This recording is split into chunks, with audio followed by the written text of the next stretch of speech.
Professor Samuel, you've spent over 30 years in an incredible career in education that covers many different columns of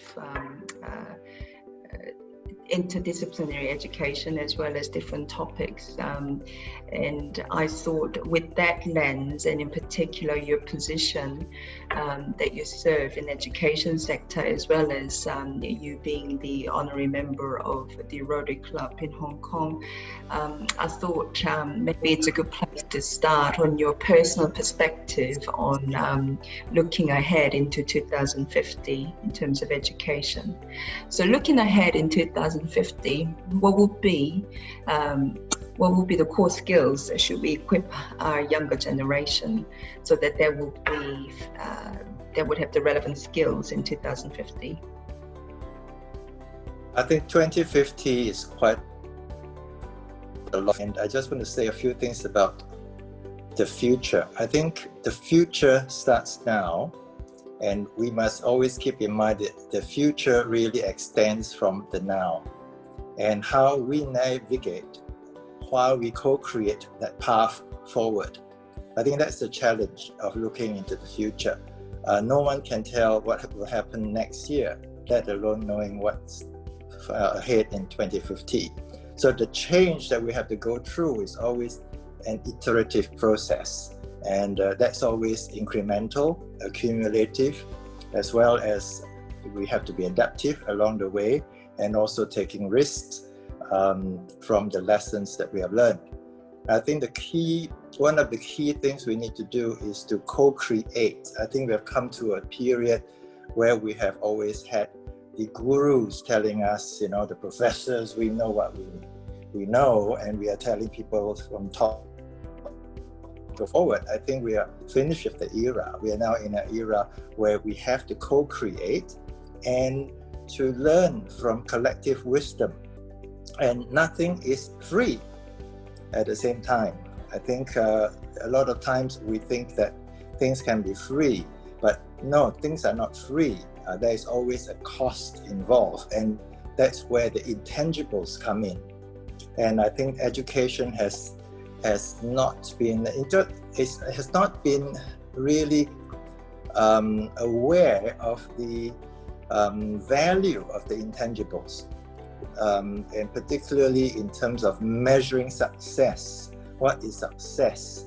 And usually we think about getting A grades and marks and GPAs, etc., etc. But these things count less and less in a very crazy world that we're going through, So I just like to, I think if we look into the future, we really need to rethink a lot of things we take for granted. For example, redefining what is success, what is wealth, what is prosperity, what is profit, what do we mean by institution, what even do we mean by a discipline, how do we define assets, for example. So there's a lot of rethinking as we move forward, and without that we are going to continue that assumptions, and behind that there are also presumptions that will, I think, hinder our forward progress. Co-creating is something you have, I think, heard me say many times, and even with the GPC, I kept using the word in a peace project. And that means that we cannot be having one person or one group of people driving the agenda. We need different views, and we need to consider the different stakeholders, and even the people who are not direct stakeholders, who might have the impact somehow. And I think we need to look at the entire ecosystem of who we are as a humanity. I think these are some of the issues we have to re-examine. What do we mean by humanity?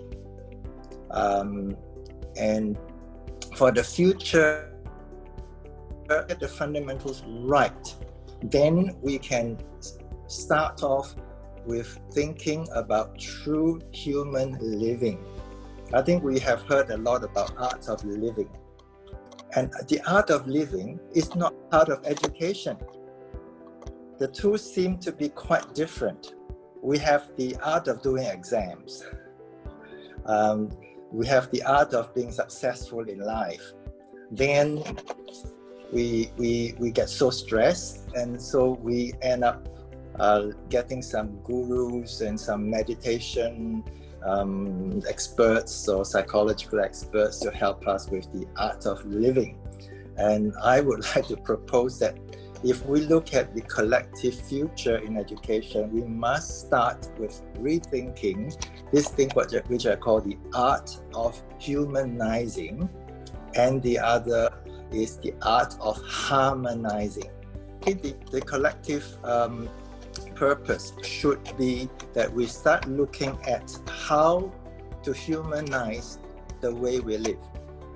I think a lot of that lifestyle that we are used to today is not really humanizing. And particularly when we are living in a very high tech world. And like I used to say, because we have a high tech world, we need a high touch approach. And without that high touch approach, we become dehumanized. And that is very obvious today. And technology has kind of taken over a lot of the humanized life, meaning, etc. And I think that is where we need to collectively think through how to humanize our life and how education plays a part. And education does not mean we go to school. Schooling is only one part of education.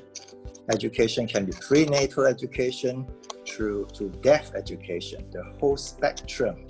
So I see that if we talk about the collective purpose, we need to think of all through life education, not simply as a formal education or professional development education, but right from prenatal education, parenting education, to all the way to preparing for deaf, which we call deaf education.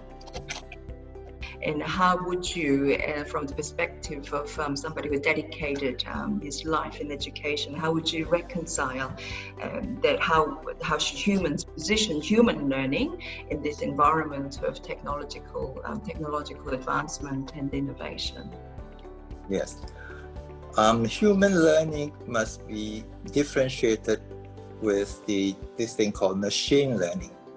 The human is not a machine, and yet we are machines in some ways. All right. So when we're dealing with this high-tech world with AI, artificial intelligence, we have to think about how is a human intelligence different. Okay. Our human intelligence affects the way we think about human potential and human development. So we need to also redefine and reinvent even this whole notion of intelligence. All right, intelligence for, I think, a human being involves other things like instinct, intuition, and intellect, which the machine cannot have.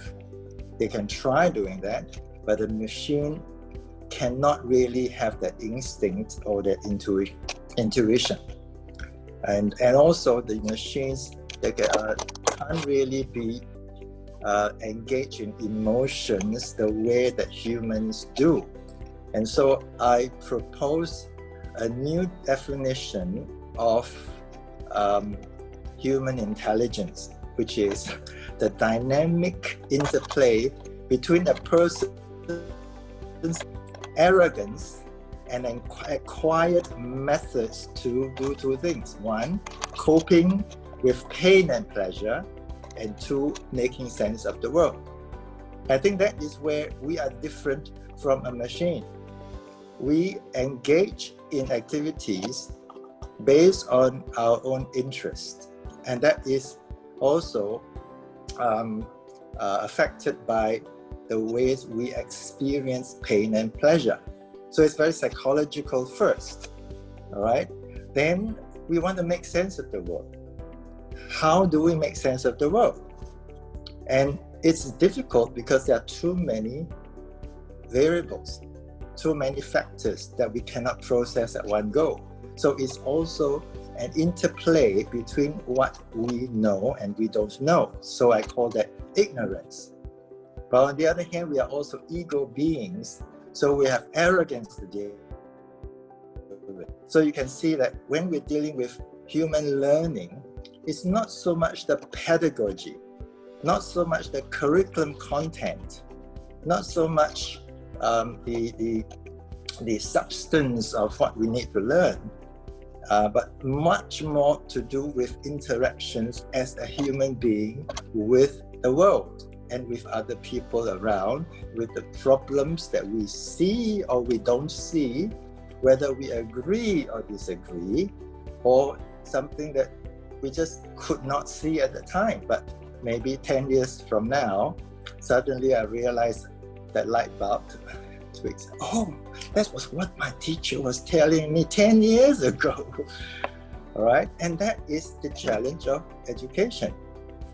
All right, we cannot see the mind of the learner at a particular point in time, and we must never forget is also a learner.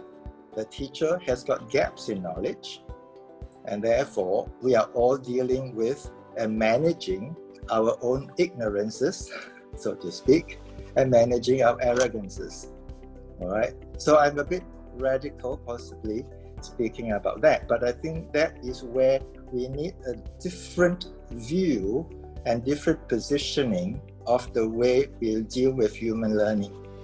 It's not about cognition all the time, and it's definitely not about technology. Technology must always be considered as a tool. All right, using a stick to push something is a technology. So the monkeys can use technology, but the way we think about technology is usually about digitalizing, about computerizing, but that is not technology. That's one part of technology. So such misconceptions that got to be also helping people to be aware of. And I want to say something about also smart. Okay, we want to live in a smart world with smart buildings, smartphones, smart cars. And what do we mean by a smart human being? So you see where I'm coming back to is that we have to come back to redefine what we mean by a smart human. So who is this smart human? A smart human who uses a smart iPhone, and that's a smart human being. A smart a person in a smart building does not make a person smart. So education needs to rethink about this thing called the smart person of 2050 and from now forward. And this book by Bill Lucas and Guy Claxton, and I think they have written a book that's called The New Kinds of Smart. So there are 8 kinds of intelligences beyond the IQ or EQ or CQ that we are talking about today. So that's a good book for people to read about the new kinds of smart. Okay. The other thing is we must never lose the basics when we are becoming a smart technological being in this kind of a AI world. And what are these basics? I think there are a couple of basics. One is we must not lose the basic mental processes, for example, mental maths.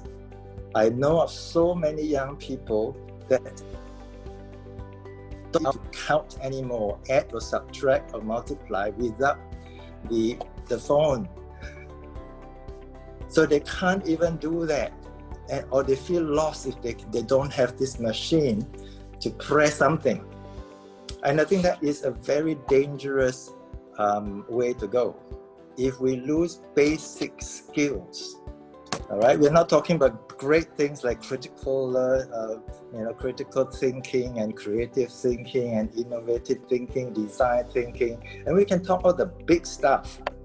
But if we are losing the basic things that we can't handle, some mental processing of maths, all right, they need, their linguistic skills are so poor, they need the word to correct them. They need an editor to correct them, all right? And they can't spell properly, they can't express properly. I think these are issues that I'm seeing already in the younger population, all right? Even things like life skills, like cooking, okay? So if you don't have fast food, they don't know what to do. If they don't have instant noodle, they don't know what to do. All right, riding a bicycle, how to balance things, and how to ride a horse, even how to garden. We talk about ecosystems and we talk about environment, but how do you create your own food, grow your own food? I think these are all things that are fundamental to a human being, and because we have moved into large mega cities, these things have gradually been lost. Professor Samuel, what are the key challenges for educating young people in a complex and unprecedented world? Yes, I think for an educator, we are seeing new challenges, particularly all these advances, and the world that we used to know is no longer the same. And so I think for educators, the key challenge is that we don't know what we don't know. So what we have learned from these and pedagogy approaches, curriculum, substance and all that we value for a long time may not be valid anymore. And I think that's the greatest challenge, one of the greatest challenges that we face. Where do we put our priorities? How do we reorganize schooling if we are not going to need to see the students face to face in groups of 30 at one go all the time? All right, industries are changing. How do we know what industries will be useful for the future? So nobody knows what the jobs will really be even a year from now. So that's the kind of complexities facing us. The complexities is that we don't know what we don't know. So how do we prepare for something that we don't know based on what we don't? I think that is, for me, the greatest challenge. So there are four kinds of knowledge that we all have or we don't have. One is we know. The second kind of knowledge is we know, we don't know. And the third kind of knowledge is we don't know, we know, which means we still don't know. And the fourth kind of knowledge is we don't know, we don't know. So in such a complex world with uncertainties, I would say nobody really knows what is happening. We can only try our best. So we go back to what I've said earlier. We must go back to basics. All right. So the basics is that we should not rush things. One of the basics, we're rushing to make profits. We're rushing to get students to become, achievers, successful career, entrepreneurs, to make huge dent into the industry, etc., etc. Now, I think we have to tone it down. We have to slow down, slow food, slow moves, slower breathing, slower interactions, taking time to listen, to evaluate. I think that is an important thing. Mental health is at a very risky time now. The whole world is going through serious mental health crisis, and very few people are talking about that. We talk the COVID and all that, and this mental health thing is going to be exacerbated over as new changes come and people cannot cope with the changes. All right. So another key challenge is how to be resilient. How do people be resourceful? So there are a couple of R's here. One is being resilient, be resourceful, and also to re-evaluate many things. All right. And I want to add a new word, is remediating. We mediate between things. And I think it's not just re-evaluating, but how do we remediate along the process as we navigate through? I think that is change management. I think one of the most important skills for moving forward is change management. How do we manage ourselves in the change while others are changing and while policies are changing, while the technologies are changing, while your curriculum cannot change, and while your policies don't change, and while many of the rules don't change. So how do we navigate through those things that are very slow to change and some things that are super fast in change, and we can't even process that? Before we process all that, the world has changed again. I think that is one of the greatest risks that we are facing, not just education, but the life that we are in. And education, we must remember, education is fundamental to learning, or learning is fundamental to education. And therefore, as we live, learning is part of living. And so I do not see life to be separated from this thing called education. So the whole notion of education is not true.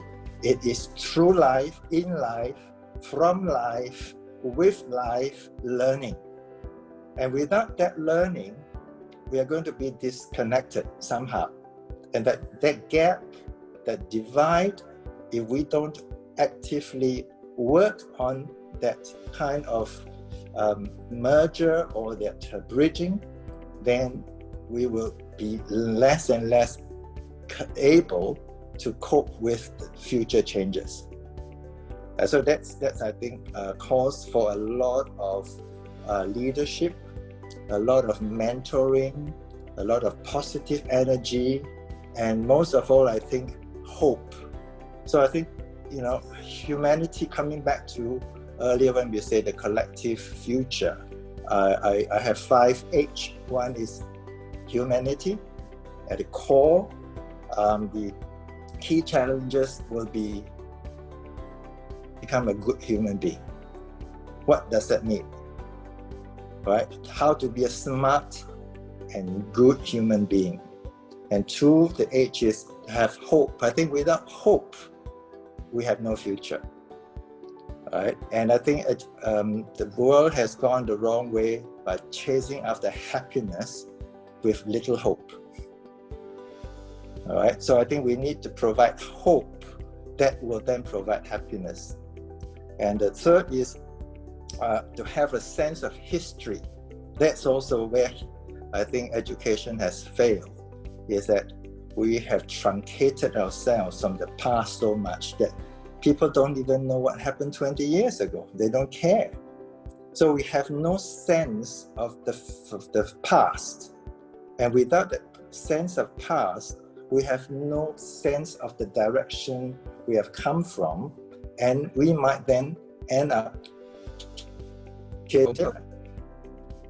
without the sense of history.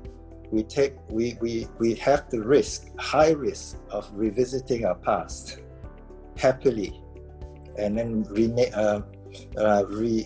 remaking the same mistakes. The fourth H is, I think we need to, with a sense of history, then we can determine what we hold on, and also to harness what our strengths and positive achievements are. So we can then hold on and harness and discard the rest. All right. And also the fifth H is, I think, very critical for us, and that is humor. To have a sense of humor. All right. You can laugh at ourselves, laugh at life, but don't laugh at others. So I think it's also an art. The computer won't be able to have a sense of humor. Okay, the British is really good. We have some American humor, we have Chinese humor, we have maybe Hong Kong humor, and certainly we have Singaporean humor and Australian humor. So, we have, that's part of life. So without that sense of history, we can't understand what we have done wrong. So we can't harness what we have done right and hold on to what is of use, and then we can look at the past and our mistakes with humor and say, let's try a different way. Sorry, we make that, but we tried and we start again. So I think that is part of the resiliency, instead of being depressed and being frustrated and throwing and shouting at people or just bottling everything, and then one day the volcano goes up and people are shocked. So I think a lot of the key challenges are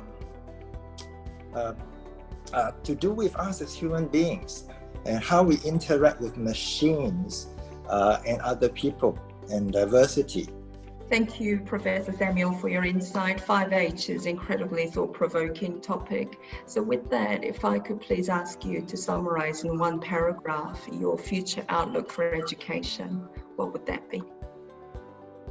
Yeah, the future outlook, I think the whole world is suddenly realizing the importance of education, the importance of many people who are now disadvantaged. I think there are almost 300 children around and young people around the world that are not receiving the education because of the COVID situation.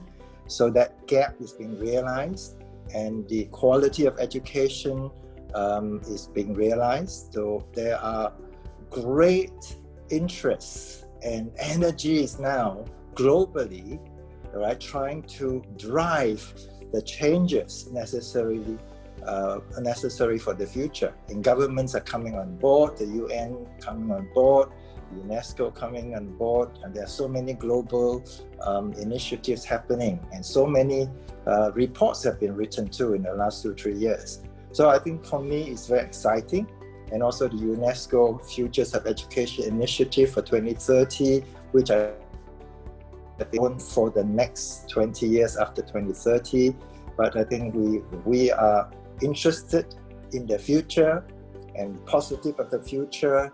I think that's really, wonderful for all of us around the world for education. With that positive note, Professor Samuel, thank you very much for being with us today, and thank you for sharing your deep insights. Thank you for your time.